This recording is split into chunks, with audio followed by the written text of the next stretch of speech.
भागो, मदद करो, मुझे यहाँ से बाहर निकालो, मेरी दौलत। भागो, जमीन फट रही है, अपनी जान बचाओ। तुम्हें पता है, कारून जमीन में धंस गया और मारा गया। ये उस वक्त की बात है जब मिस्र पर फिरौन की हुकूमत थी, जहां बनी इसराइल पर जुल्म ढाए जाते थे। या अल्लाह, इस फिरौन का जुल्म हद से बढ़ गया है, हमें इनके हाथों से बचा लें। वहीं एक शख्स रहता था, कारून। कारून बनी इसराइल में एक इल्मी इंसान के तौर पर जाना जाता था। कुछ रिवायात के मुताबिक वो मूसा अलैहिस्सलाम का करीबी रिश्तेदार था, यहाँ तक कि उसे उनके चाचा का बेटा भी बताया गया है। कारून तो तौरेत के इल्म में माहिर था, लोग उसकी क़िरात से मुतासिर होते थे। कारून की आवाज कितनी खूबसूरत है और तौरात पढ़ने में तो उसका कोई मुकाबला नहीं है। लेकिन इन सब के साथ कारून एक अक्लमंद इंसान भी था। उसे जमीन के अंदर मौजूद खनीज यानी मिनरल्स का इल्म था। कहाँ सोना मिलता है, कहाँ चांदी, कहाँ कीमती पत्थर। यानी कारून सोने चांदी के कारोबार में माहिर था। वो निकली हुई धातों को बेचता, उनका सौदा अरब, शाम और मिस्र तक पहुंचाता था। कारून के पास काम करने वालों की फौज थी, लेकिन कारून सौदेबाज और चालाक इंसान था। ये सौदा मुकम्मल हुआ और इससे हमारी दौलत और बढ़ेगी।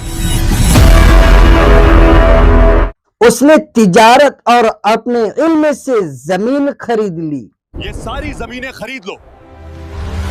और वो उनके किराए और मुनाफे से और अमीर होता चला गया। वो खदानें खोदता, सोना चांदी निकालता। यही वजह थी कि एक एक करके उसके पास सोने और चांदी के ढेर लगने लगे। उसके खजानों की चाबियों को उठाना भी ताकतवर आदमियों के बस की बात न थी। ये चाबियां कितनी भारी। दौलत बढ़ती चली गई और उसके साथ बढ़ने लगा उसका घमंड। ये सब मेरी अक्ल और मेहनत का नतीजा है। जब लोगों ने उससे कहा, अल्लाह ने जो दिया है उसमें से उसकी राह में भी दो, तो कारून हंस पड़ा और बोला, ये सब मुझे मेरी समझबूझ और मेरी मेहनत से मिला है, इसमें किसी का क्या हक। यही बात उसकी बर्बादी का पहला दरवाजा बना। कारून की नजरें अब लोगों को नीचा समझने लगी। दौलत का नशा उसके सर पर छा गया और वो अपने ही नबी हजरत मूसा के खिलाफ हसद करने लगा। एक दिन कारून ने अपने दौलत की ताकत दिखाने का फैसला किया। सबसे कीमती कपड़े निकालो, सबसे चमकदार जेवर पहनाओ, आज मैं अपनी दौलत दिखाऊंगा। और फिर वो शाही अंदाज में निकला। लोग उसे देखकर हैरान रह गए। कपड़े पर सोने के तार, घोड़ों पर जड़े हुए जवाहिरात, नौकरों की लंबी कतार। आम लोग देखकर बोल उठे, काश हमें भी ऐसी दौलत मिल जाती। लेकिन उनमें से कुछ समझदार लोगों ने कहा, अल्लाह का इनाम उन लोगों के लिए इससे कहीं बेहतर है जो घमंड नहीं करते।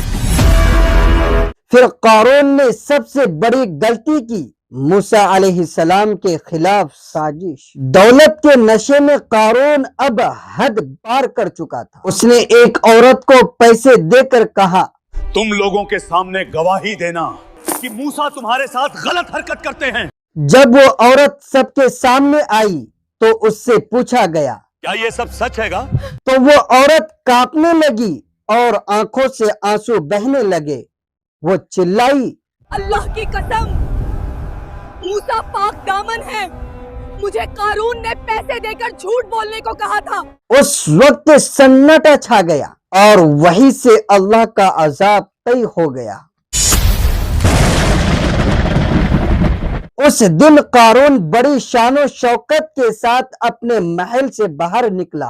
उसके आगे नौकर, पीछे सिपाही, कौम के लोग उसके दोनों रास्ते पर खड़े थे। अचानक जमीन के अंदर से एक अजीब भारी आवाज आई।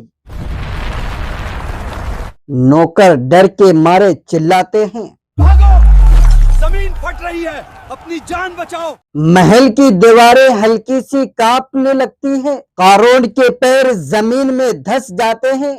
जमीन उसे धीरे धीरे खींच रही थी। भीड़ के चेहरे पीले पड़ चुके थे। महल की दीवारें और ज्यादा कांपने लगी और कारून की वही दौलत जिस पर वो घमंड करता था, सारी की सारी जमीन में समा रही थी। वो आखिरी बार चीखता है, नहीं, ये क्या हो रहा है? कोई मुझे बचाओ, मेरी दौलत, मेरा खजाना। और जमीन के एक आखिरी आवाज और कारून और उसका महल दोनों हमेशा के लिए मिट्टी का हिस्सा बन जाते हैं। यही होता है जब इंसान अपने माल और तख्त पर घमंड करे। अल्लाह के सामने किसी की बादशाही नहीं चलती। ये थे कारून की जिंदगी के छोटा सा किस्सा। इंशाअल्लाह अगली वीडियो में पूरा किस्सा सुनाएंगे।